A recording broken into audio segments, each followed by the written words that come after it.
नमस्कार, सबका हिसाब होगा देख रहे हैं आप और आपके साथ मैं खुरेतू। बात आज करेंगे ईरान की, मिडिल ईस्ट की। वही मिडिल ईस्ट जो कि इस वक्त बारूदी ढेर पर बैठा हुआ है। मिडिल ईस्ट की महाजंग में अब महाविनाशक तबाही का बटन दबने वाला है, क्योंकि ईरान परमाणु बम बनाने की दहलीज पर बताया जा रहा है कि इस दहलीज को लांघकर अब पूरी तरीके से पार भी करने जा रहा है। अमेरिकी खुफिया एजेंसियों की एक सीक्रेट रिपोर्ट ने पूरे वॉशिंगटन से लेकर यरूशलेम तक हड़कंप मचा दिया है। रिपोर्ट का दावा है कि ईरान 60% तक यूरेनियम संवर्धन कर चुका है, यानी कि एटम बम का रास्ता साफ करने वाले 90% मार्क से ईरान अब बस कुछ ही कदम दूर है। नए सुप्रीम लीडर मुश्तबा खामेनेई का एक ही प्रण है, हर हाल में एटम बम। मुश्तबा का खतरनाक प्लान जिसने ट्रंप की नींद उड़ा दी है। और इस वक्त ईरान में तेहरान की सत्ता का मिजाज अचानक से बदल चुका है। जिस एटमी ताकत बनने के सपने को ईरान अब तक दबी जुबान में देखता था, उस पर अब मोहर लग चुकी है। इजराइल और अमेरिका की धमकियों के बीच तेहरान से आया एक फरमान पूरे मिडिल ईस्ट की बाजी पलटने वाला माना जा रहा है। लेकिन सवाल है कि अचानक ऐसा क्यों हुआ? तो जवाब है तेहरान का नया कट्टरपंथी नेतृत्व। जी हां, वही लीडरशिप जिसके आड़े ये सब कुछ हो रहा है। ईरान की सत्ता की कमान संभालते ही मुश्तबा खामेनेई ने अपने पुराने सुप्रीम लीडर की तमाम हिचकिचाहटों को किनारे फेंक दिया। पुराने नेतृत्व का जो रुख ढुलमुल था, मुश्तबा उसे पीछे छोड़ चुके हैं। मुश्तबा का नया फरमान बहुत क्लियर है, बहुत साफ है। इजराइल और अमेरिका की धमकियों के आगे झुकेगा नहीं, बल्कि एटमी ताकत बनकर उन्हें सीधे बड़ी चुनौती देगा। तो क्या ये रुख आगे घातक होगा? मुश्तबा के इसी न्यूक्लियर प्रण ने वॉशिंगटन में हलचल बिठा दी है। व्हाइट हाउस में बैठकों का दौर जारी है। उधर इजराइल ने अपने फाइटर जेट्स को स्टैंड बाय पर रख दिया है। अमेरिकी राष्ट्रपति डोनाल्ड ट्रंप अब इस जंग में ढील देने के मूड में नहीं है। और खबर तो यह भी है कि अमेरिका और इजराइल ईरान के न्यूक्लियर ठिकानों पर सबसे बड़ा प्रीएम्प्टिव स्ट्राइक करने का प्लान तैयार कर रहे हैं। ईरान का और अमेरिका के बीच बढ़ते तनाव के बीच एक नाम सबसे ज्यादा चर्चा में है, पिकेक्स माउंटेन। यानी कि सतह से देखने पर महज एक बंजर पहाड़ दिखता है, लेकिन सैटेलाइट तस्वीरों में इस पहाड़ के अंदर जाती है कई सुरंगें, भारी सुरक्षा दीवारें, और साफ देखा जाता है ये सब। आप ये तस्वीरें देख पा रहे होंगे जो इस वक्त स्क्रीन पर नजर आ रही है, जिसमें किस तरीके से पिकेक्स माउंटेन को लेकर इस वक्त हलचल है और क्यों हलचल है इसकी भी पूरी डिटेल रिपोर्ट आपके सामने रखेंगे जल्दी से। लेकिन उससे पहले आपको बता देते कि पिकेक्स माउंटेन होता क्या है और कहां है। पिकेक्स माउंटेन ईरान का परमाणु किला है और इसी को लेकर के अभी सबसे ज्यादा हलचल है। पिकेक्स यानी कि कुहे कोलांग गाजला। पिकेक्स माउंटेन राजधानी तेहरान से 220 किलोमीटर दूर नतांज न्यूक्लियर फैसिलिटी से सिर्फ 2 किलोमीटर दूर है। नतांज न्यूक्लियर कॉम्प्लेक्स के पास पहाड़ के अंदर निर्माण करीब 300 फीट गहराई में सुरंगों में है। हाई सिक्योरिटी बंकर्स, और दावा तो यह भी कि बंकर बस्टर बमों से भी सुरक्षित स्ट्रक्चर तैयार किया गया है। इसका निर्माण 2020 से जारी है। हाल के हमलों के बाद काम इसमें तेज हुआ है। अब शक क्या आता है पिकेक्स माउंटेन को लेकर? शक ये कि यूरेनियम स्टोरेज या गुप्त एनरिचमेंट सेंटर ये हो सकता है, यानी अमेरिका की इस पर नजर है। IAEA को अब तक एक्सेस नहीं मिला है, और यही बात जो गले से अमेरिका के नहीं उतर रही है। मुश्तबा खामेनेई के सुरुख ने साफ कर दिया है कि मिडिल ईस्ट में अब कूटनीति के रास्ते बंद हो चुके हैं, सदैव के लिए क्लोज हो चुके हैं। तेहरान का नया नेतृत्व अब रक्षात्मक नहीं बल्कि आक्रामक नीति पर चलेगा, जिससे पूरे इलाके में एक बड़े परमाणु युद्ध की आहट और तेज हो गई है। यानी जंग अब सिर्फ मिसाइल और ड्रोन तक सीमित नहीं रहने वाली। मुश्तबा के इस नए दाव ने मिडिल ईस्ट को एक ऐसे मुहाने पर लाकर खड़ा कर दिया है जहां से आगे सिर्फ और सिर्फ तबाही का रास्ता जाता है। सबका हिसाब होगा में आज अपने खास मेहमानों के साथ इस पर बात करेंगे, जानेंगे यहां पर क्या हलचल सामने आ, पिकेक्स का राज आखिर है क्या। एक खास रिपोर्ट हमने तैयार की है, जल्दी से आपको दिखाते हैं।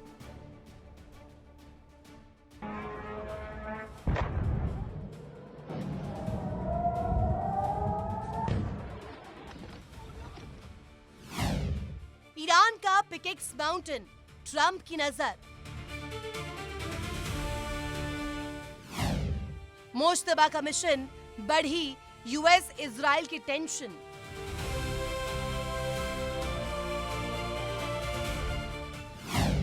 खामेनेई के बाद मुश्तबा, आक्रामक होगा ईरान।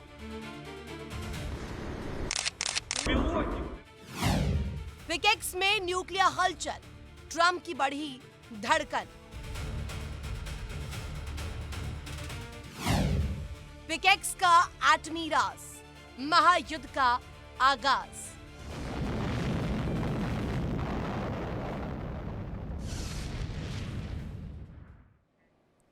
तो देखा आपने यहाँ पर ये खास रिपोर्ट जिसमें पिकेक्स को लेकर और एटमी एक खुलासे को लेकर जो रिपोर्ट सामने आई, इसके बाद किस तरीके से बड़े दावे किए जा रहे हैं।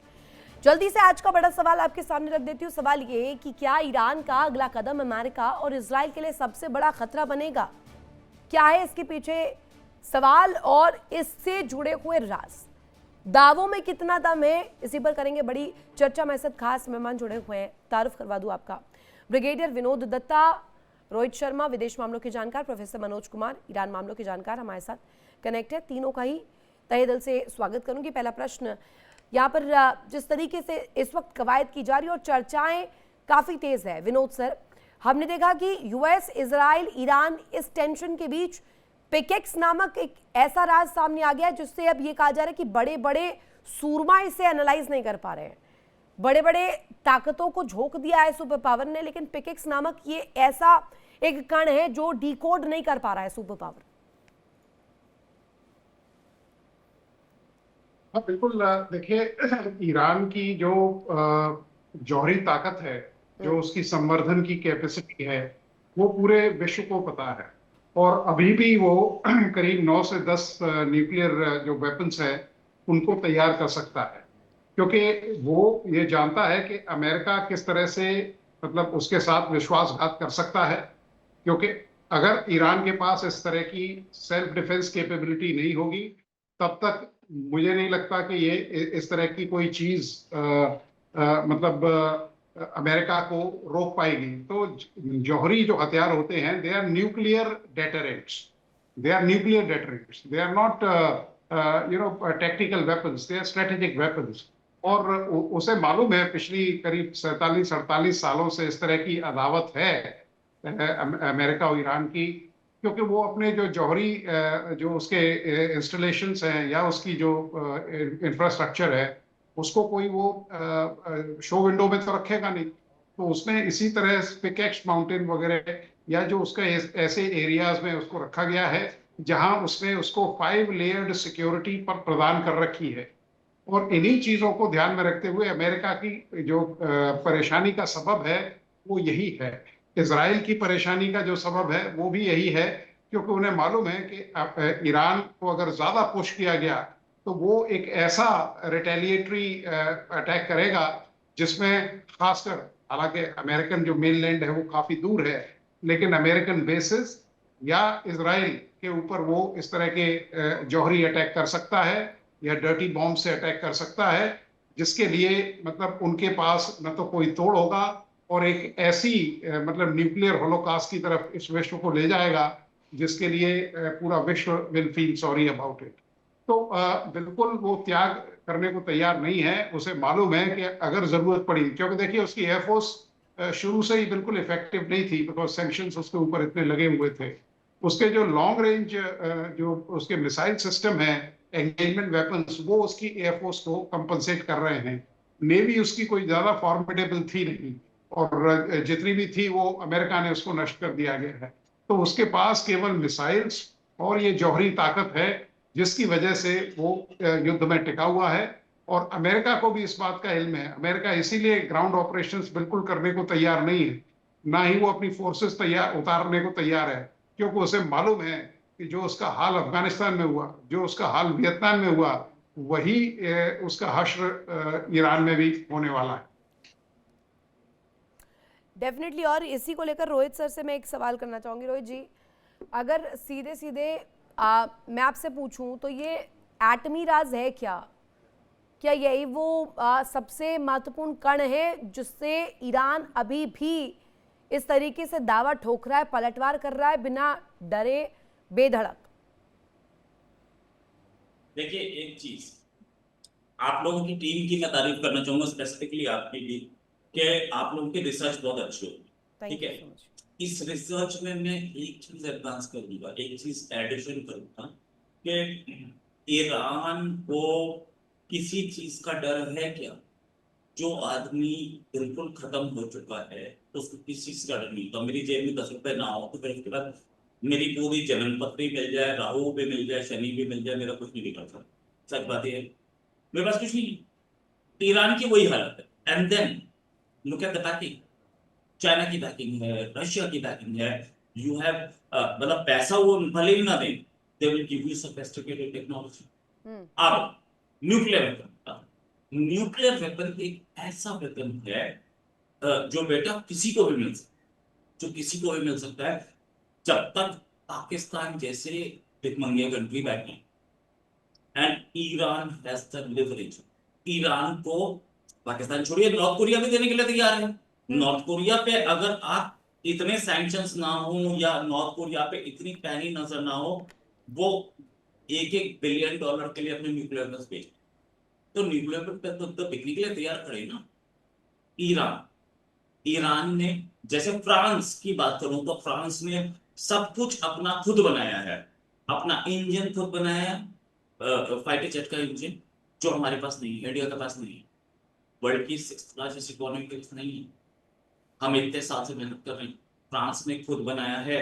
फ्रांस के पास अपना न्यूक्लियर वेपन भी खुद का बनाया हुआ है, किसी ने टेक्नोलॉजी नहीं दी। मैं बोल सकता हूँ कि इंडिया को टेक्नोलॉजी कहीं से मिली, सोवियत यूनियन ने कहीं से चोरी की थी जो कि रशिया के पास है। चाइना को अमेरिका सोवियत यूनियन दी, लेकिन फ्रांस की अपनी है। फ्रांस अपनी डेवलप करके बैठा है, फ्रांस इनोवेटिव आइडियाज पे गेम खेलता है। ऐसे ही ईरान भी गेम खेल रहा है। ईरान कहीं से चोरी कर रहा हो या इनोवेटिव आइडियाज पे हो, लेकिन ईरान हैज इट, और ईरान के पास वो टेक्नोलॉजी है तो वो न्यूक्लियर वेपन डेवलप कर सकता है। सऊदी अरेबिया सपने ले रहा है कि मेरे पास न्यूक्लियर वेपन होगा, मिल जाएगा उसे, कोई बहुत बड़ा काम नहीं है। अभी ईरान को जैसे ही ईरान न्यूट्रलाइज होता है, next attack is on Pakistan, और पाकिस्तान से न्यूक्लियर उसको डीन्यूक्लियराइज करके, उसे न्यूट्रलाइज करके फिर उसके बाद सऊदी अरेबिया को न्यूक्लियर वेपन देने का प्लान है अमेरिका का। ये मैं आज से नहीं बोल रहा हूँ, अरसे से बोल रहा हूँ, और मैं ही नहीं, मेरे साथ बहुत सारे और जो एनालिस्ट हैं वो ये बात मानते हैं। क्यों? क्योंकि Pakistan has the banking of China, Pakistan is a big country, Pakistan के साथ एक बड़ी पॉपुलेशन है, 25 करोड़ के आसपास की। ठीक है, लेकिन इससे क्या आगे महायुद्ध की कगार पर हम पहुंच रहे हैं, या ऐसी कोई तस्वीर जिसमें विश्व युद्ध 3 की कोई तस्वीर फिट बैठती हो? मैं इसी सवाल को लेकर जाना चाहूंगी प्रोफेसर मनोज कुमार के पास। मनोज सर, ये जरा डिकोड कीजिएगा कि अभी ईरान में जो हो रहा है, इससे ऐसा नहीं है कि एक न्यूक्लियर रेस शुरू हो जाएगी कि ईरान ने तो लगे दगे जो करना था वो किया, दबी आवाज में एनरिचमेंट भी किया, अभी डोनाल्ड ट्रंप उस प्रेशर में आके सऊदी के साथ डील कर रहे हैं, लेकिन ये रीजनल तौर पर बहुत बड़ा खेल नहीं हो जाएगा? अब ये नतांज न्यूक्लियर फैसिलिटी की भी बात करें तो देखिए रितु जी, मिडिल ईस्ट और वेस्ट एशिया का जो क्राइसिस है, ये बेसिकली एक आप समझ सकती हैं ये नेचुरल क्राइसिस है, और ये लड़ाई बेसिकली इजराइल की एग्जिस्टेंस की लड़ाई है। और ईरान और इजराइल का जो कॉन्फ्लिक्ट रहा है, वो चाहे फलस्तीन को लेके हो या जिस तरीके से वहाँ पे जितने उसके ईरान ने प्रॉक्सी क्रिएट किए हैं, और आप समझ सकती हैं कि जिस प्रकार से अमेरिका ने वो हैमर ऑपरेशन हैमर जो चलाया, उसमें भी इन सारी चीज़ों को लेके था कि जो ईरान का जो न्यूक्लियर है उसको हम एक तरीके से डिस्ट्रॉय करेंगे। देखिए इंडिया डेली 24/7 अब आपकी स्मार्ट टीवी पर। इंडिया डेली मौजूद है सभी डिजिटल प्लेटफॉर्म पर लाइव और लगातार। इंडिया डेली 24/7 हर दिन राष्ट्र को समर्पित।